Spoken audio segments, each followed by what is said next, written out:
Are you ready to start filming your online sports coaching program? Maybe you're excited to start, but you're not sure exactly what to do. In this video, I'm going to give you the best practices of actually filming this program. And by the end, you should feel very confident of actually getting going. If you don't know who I am, my name's Anj Bourgeois, and I've helped over 100 catchers go through an online sports coaching program specifically for baseball and softball catchers. And now I'm helping a ton of other sports coaches build their own sports coaching businesses online as well. So let's jump in. I'm going to go through a bunch of points. They're not in any particular order. They're all just important. So let's go ahead. One of the first things that you need to think about when you're actually filming this content is that you film in a horizontal view. Just like how this video is right now, it is not a short form vertical style video. If this is going in a course, it should be filmed horizontally. One of the second things that you need to think about is that your eyes are 3/4 of the way up the screen. You can see if my eyes come down here, it looks weird. And if my eyes are way up here, it looks weird. You want your eyes about 3/4 of the way up the screen. Another thing that's important is that you smile before you start talking. I was trained on this by talking about the 5-second smile. So 5 seconds before you start filming, you start smiling. The reason why is because if you start like this and then you start talking, there's going to be this weird transition in your face. You need to look like you're excited, especially in these onboarding videos. You need them to feel like you are excited that they're here. And if you start and you're talking like this, then they're not going to be as excited. The next tip that I have is make sure that you finish your sentence before you look away. A lot of times what happens, especially at the beginning, is right as you finish talking, you look away and your eyes go down to the screen to look at what the next line is, or you start moving forward to turn off the camera or something like that. Finish your line, give it a second, and then do the next line or go to turn it off. But don't go early. Otherwise, you might have to refilm the whole thing. The next thing that I have is to vary your tone. Go up, go down, get loud, and get soft. Have fun with it. Be exciting, be engaging. And even if it feels a little bit performative, understand that this is important for the user's experience watching the video. If you just stand here like a board and talk about information, it's really not fun. So get into it, get engaging. You got to get a little bit more lively than you probably think that you do. It'll probably feel weird at the beginning, but it's okay. Just do it. Trust me, it'll be way, way better. Another tip is to step in as you start. A lot of people step back as they start talking. Don't do that. That shows that you're retreating on your idea. You want to step into it to show power. I like to do this right at the beginning, right when you actually start talking. That's a great way to actually enter into the video and show that you're there to teach and command and ultimately share and help. Another big tip is to script out exactly what you're going to say before you actually go film it. Now, this is really important, especially if you haven't ever filmed one of these before.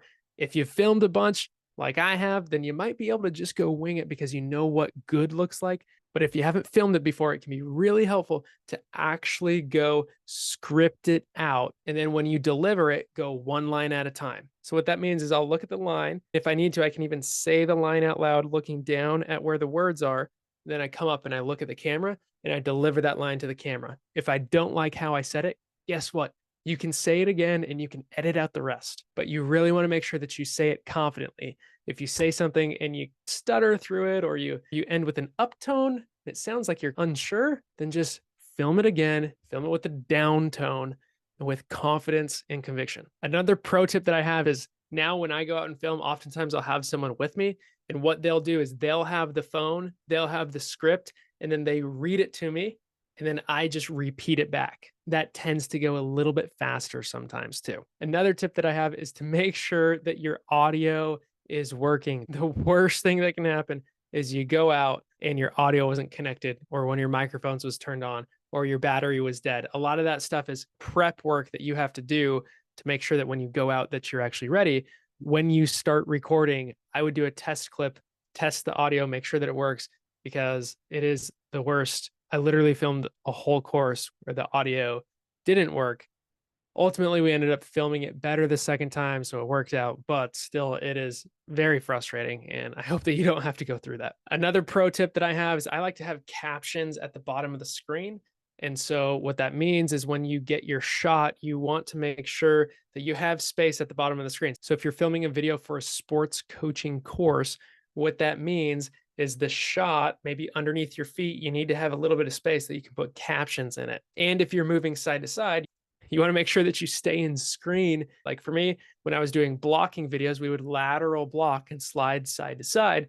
And I had to make sure that I was actually in the frame for that whole thing. Another tip is in your onboarding videos, when you're setting expectations for what everything's going to look like, I would do a video similar to this. It's mostly just a talking head video where you are walking them through what they can expect. It's mostly just a talking head video where you're congratulating them on taking the step, you're telling them what's happening, and you're setting expectations for what's moving forward. That's another tip is I always like to ground my communication in where they came from, so the past, where they are now, and ultimately where the future is of what's going to happen next. And so if you look at the structure of how I like to phrase my videos, I like to say, you just learned this, now we're learning this. And then at the end of the video, I say, in the next video, you're going to blank. And then at the end of the video, I say, in the next video, you're going to learn blank. And my last tip for actually going to film this is I would make them between 1 and 5 minutes long. Unless this is a different style, of course, you can have longer videos. But if this is a coaching program, productized course where you're explaining a drill and then showing an example of the drill, you should be able to do that in 5 minutes or less. Most of my videos are around 3 minutes on the teaching side and around 1 minute on the example side. So that's typically what I like to do for timeline. Okay, those are my tips. I hope that you find them incredibly helpful. And if you found them helpful, you might find this video helpful. I'm Anj Bourgeois. Make a difference today.